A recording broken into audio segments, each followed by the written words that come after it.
200 ton से ज्यादा वजन का यह हवाई जहाज बिना किसी इंजन के अंधेरे अटलांटिक ओशन के ऊपर सिर्फ एक ग्लाइडर बन जाने वाला था। नीचे हजारों फीट गहरा समुद्र, ऊपर रात का अंधेरा और आसपास कोई रनवे नहीं लैंड करने के लिए। इस दिन से पहले तक दोस्तों कमर्शियल एविएशन में फ्यूल लीक से सारा फ्यूल खत्म होने का कोई रिकॉर्डेड केस नहीं था हिस्ट्री में। ना कोई पायलट था जिसने इस तरह की सिचुएशन से डील किया था, ना कोई ट्रेनिंग मैनुअल, ना कोई चेकलिस्ट, ना कोई प्रेसिडेंट, कुछ भी नहीं था जो पायलट्स को बता सके कि अब क्या करना है।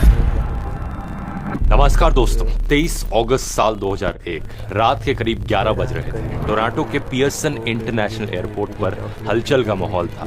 गर्मियों के मौसम में गेट्स पर लोगों की भीड़ लगी थी। फैमिलीज, कपल्स, स्टूडेंट्स सब अपनी अपनी फ्लाइट्स के लिए अलग अलग गेट से बोर्डिंग कर रहे थे और इन्हीं में से एक गेट पर एयर ट्रांजिट, एक कैनेडियन एयरलाइन की फ्लाइट TSC 236 खड़ी थी। टोरंटो से पोर्चुगल जाने वाली एक रेगुलर ओवरनाइट फ्लाइट। इसमें 293 पैसेंजर्स और 13 क्रू मेंबर्स यानी कुल 306 लोग सवार थे। ज्यादातर पैसेंजर्स पोर्चुगीज ओरिजिन के कैनेडियन थे जो समर वेकेशन के वक्त पोर्चुगल जा रहे हैं।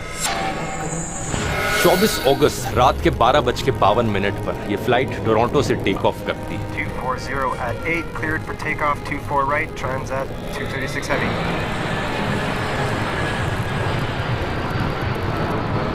इसे पोर्चुगल के लिस्बन पहुंचने के लिए पूरा अटलांटिक ओशन क्रॉस करना था। टेक ऑफ के कुछ ही मिनट बाद यह प्लेन 39,000 फीट की हाइट पर पहुंच जाता है और अपने सफर में आगे बढ़ता है।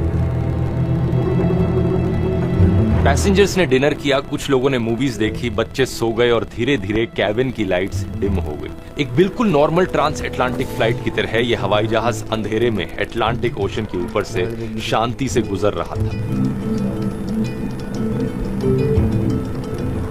ऊपर से दिखने में सब कुछ नॉर्मल लग रहा था, लेकिन इसी बीच कॉकपिट में कुछ ऐसा हो रहा था जो इस फ्लाइट को एविएशन हिस्ट्री की सबसे खतरनाक फ्लाइट्स में से एक बना देगा।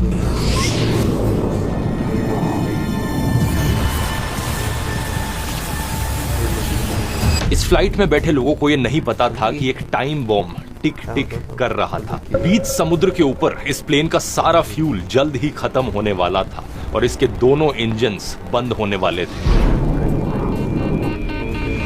ऊपर से इस फ्लाइट की कमांड थी एक ऐसे पायलट के हाथ में जो ड्रग स्मगलिंग के चार्जेस पर सालों तक जेल में सजा काट कर आए थे, लेकिन इनके इस राज के बारे में प्लेन में किसी को नहीं पता था।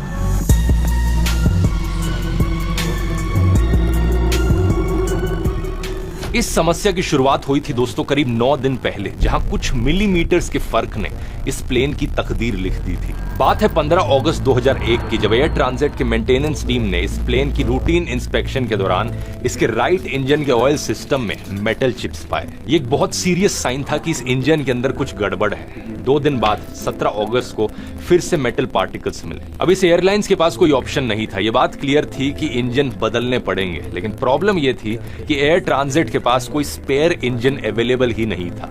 तो इन्होंने रोल्स रॉयस कंपनी से एक इंजन लोन पर लिया और यहीं से ही शुरू होती है असली गड़बड़। अब इमेजिन करो दोस्तों, आपके फोन का चार्जर खराब हो जाए और आप उससे एक मिलता जुलता चार्जर लगाते हो जो दिखने में सेम लगे लेकिन अंदर का पिन थोड़ा अलग हो। ऐसे में आपका चार्जर कुछ दिन चलेगा